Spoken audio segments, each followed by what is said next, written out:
Good morning, welcome to Planet Mojo. Today, I'm going to be installing the blocking on this partition wall.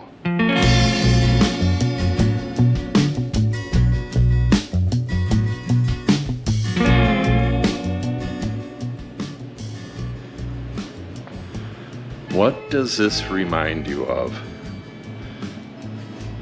It reminds me of that show Dexter.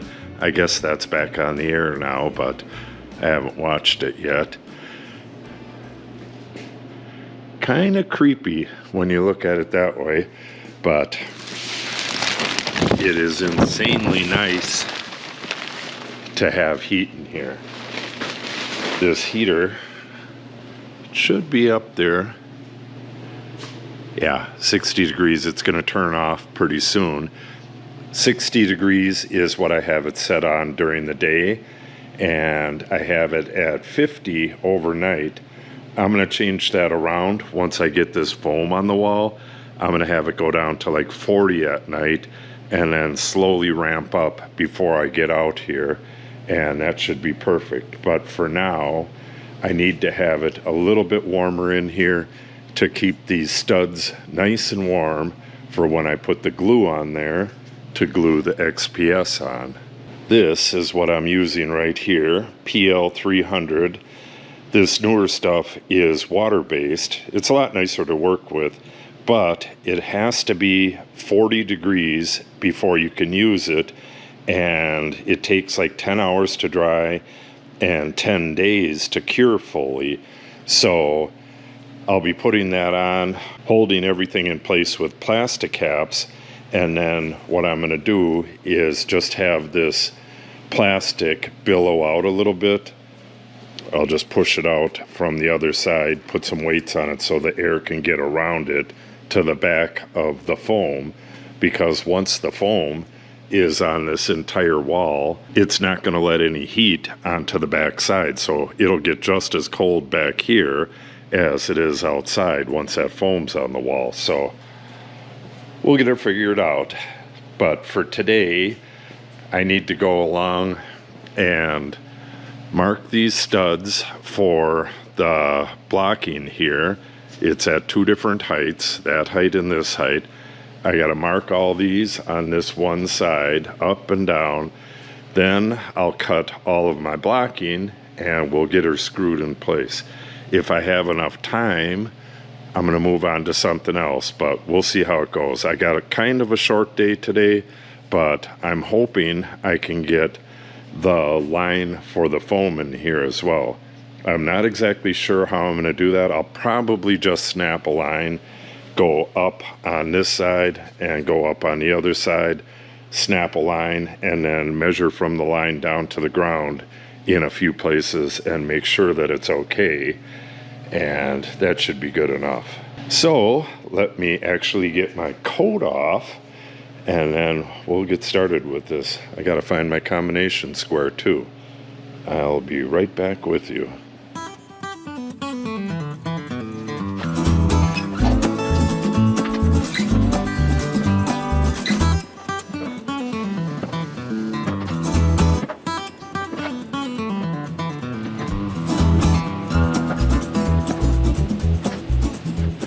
Alright, as soon as I got to the far end, I came back going this way and put marks on the other side. So I got one here, I got one here. Now I'm going to take the combination square and make nice straight lines out of those, and we'll start cutting some blocking.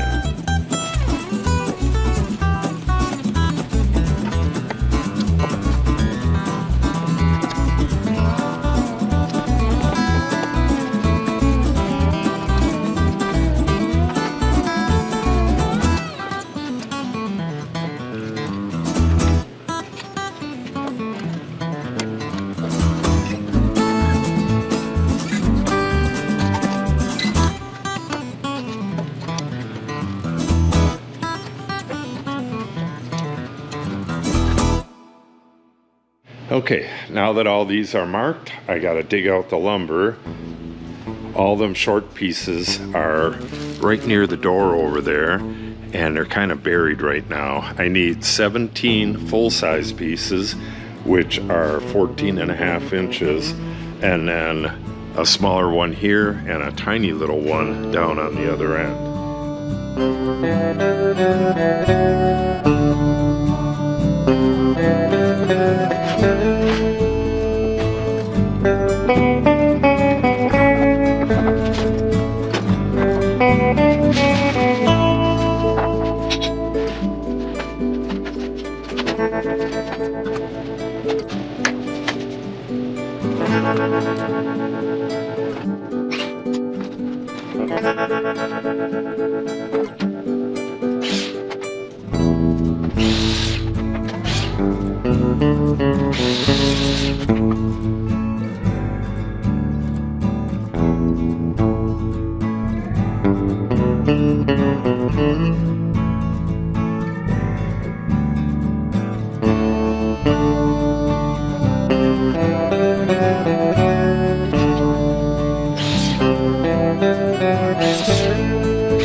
Okay, I just got back from walking the dog.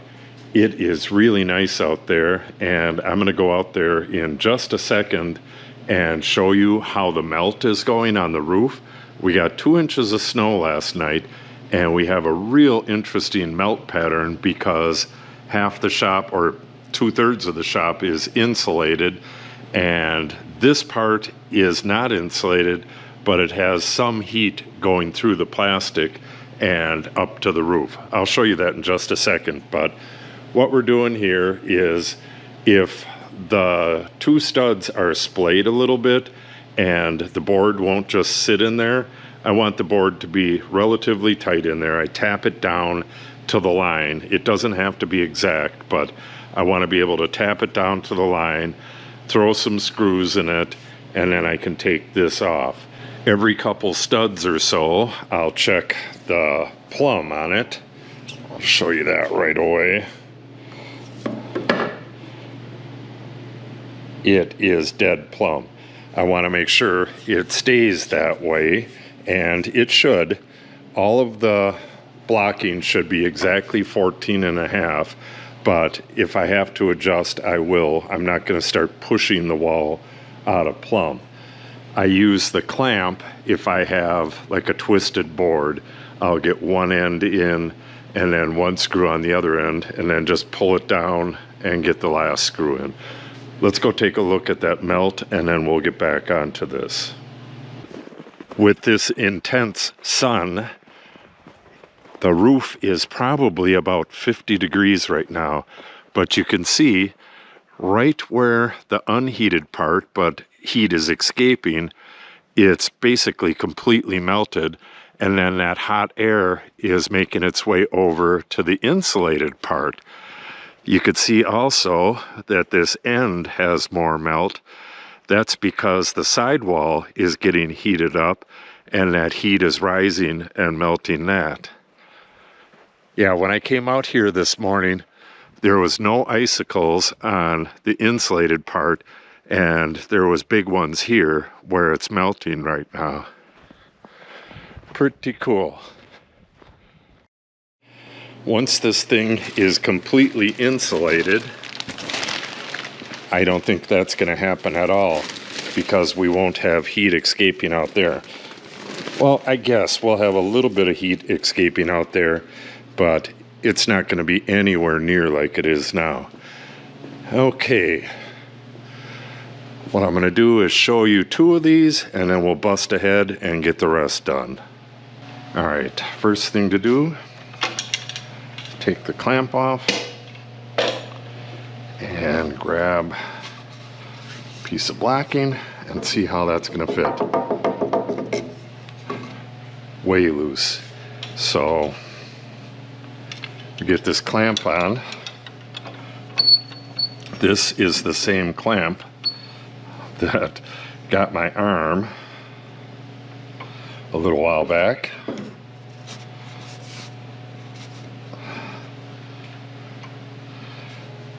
Just watch out for it. It can fall off of here as well, but it's not going to hit me.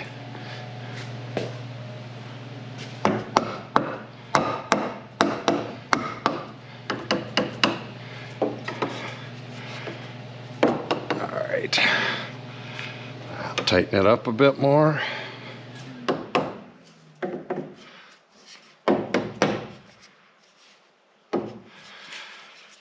And because of this plastic, the heat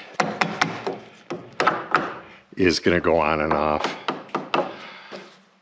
much more often than it will in the future. So once I have this on both the lines like that, just get a screw in.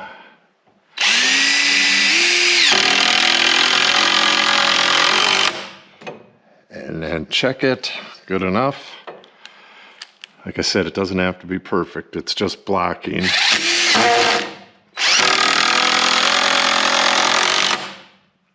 But we want it to be pretty damn good.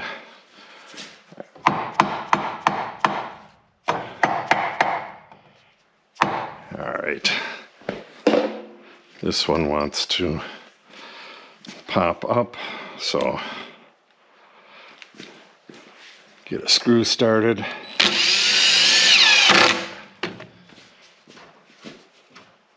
Wants to come out and down a bit.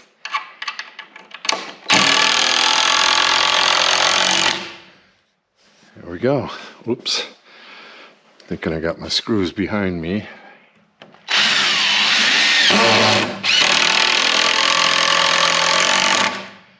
These pants, well, I'll show them to you later. I'm wearing the Duluth pants with the built-in knee pads. They have like construction pockets that hook onto the side, and I have one of them somewhere, but I need to use those more often. And now that I have almost an actual shop, I'm going to get them out here and put them where I have access. Now you can see this board is twisted as all get out. We'll fix that with the blocking. Yeah, you can see it from here. This is really twisted.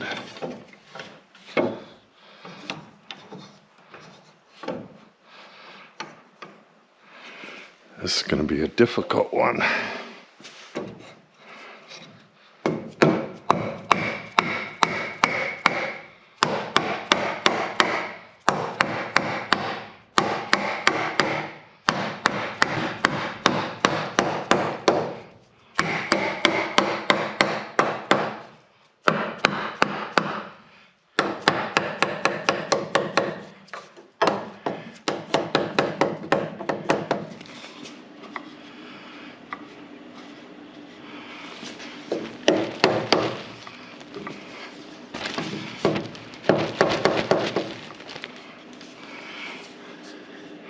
Alright, I'm going to get this fire screw in first.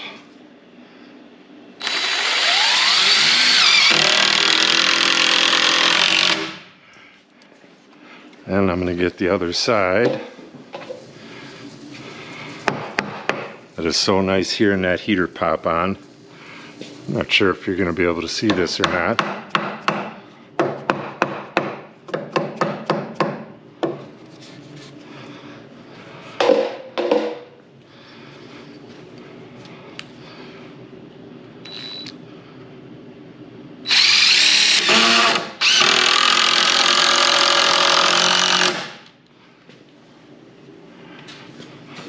Yeah, this is about as jacked up as they get. Put this clamp on here. twist it.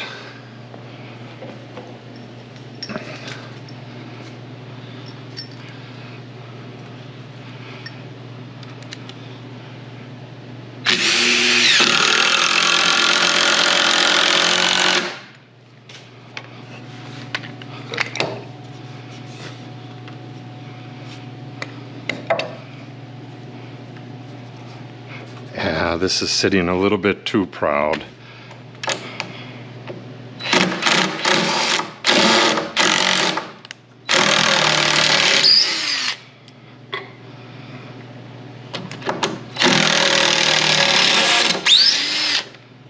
I have foam going on the face of that, so I don't want it. There we go.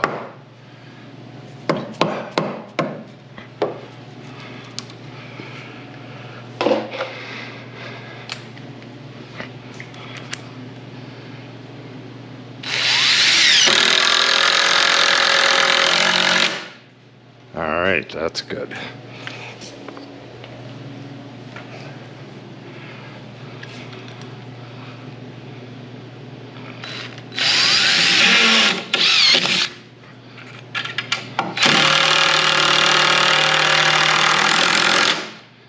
Beautiful.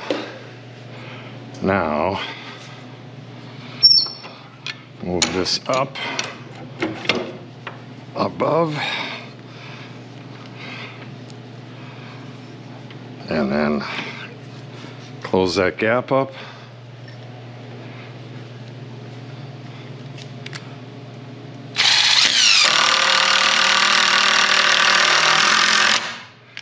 And there you have it.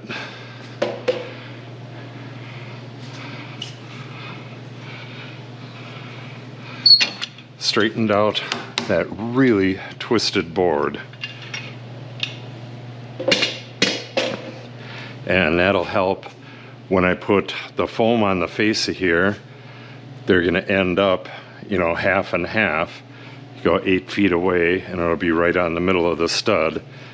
If the thing's twisted like that, that was twisted about, I don't know, 1/4 inch, 3/8 of an inch, it would have been off from this one on, so that's a good thing. All right, beautiful. Let's get working on the rest of these.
right, that'll wrap it up.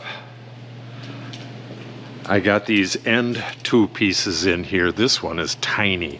I could only put one screw through the middle. I was afraid of splitting it, but it does have pocket screws on the sides. This one popped out, but this thing is in there really strong. The entire wall is much stronger with these braces in there. This one on this side is pocket screwed as well. That's what you seen me pocket screwing a little while ago. All right, so tomorrow I was looking at this and I need a cleat right here, like a 2x2. Well, basically a 2x4 split in half. So I'm gonna have to cut that tomorrow.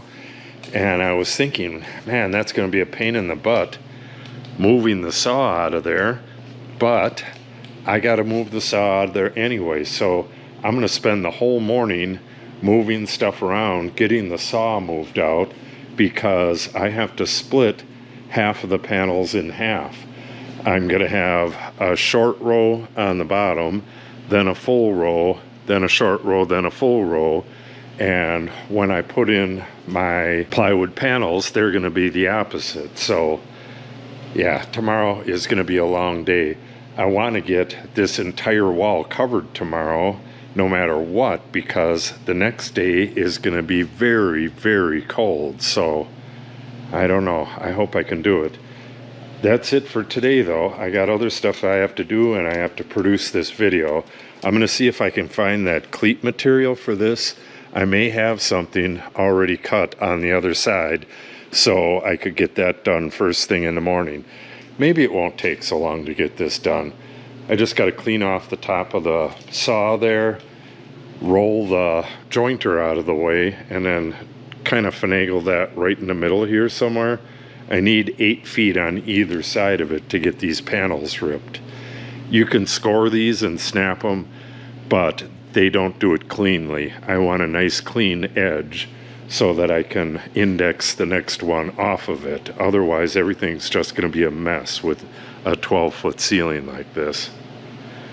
Okay, should be really interesting. And if you want to see it, make sure you subscribe and click on the update icon. If you have any questions or comments, make sure you put them in the comment section below. And if you share the video and or give it a like, it helps the channel out greatly. Thanks for watching, and have a great day.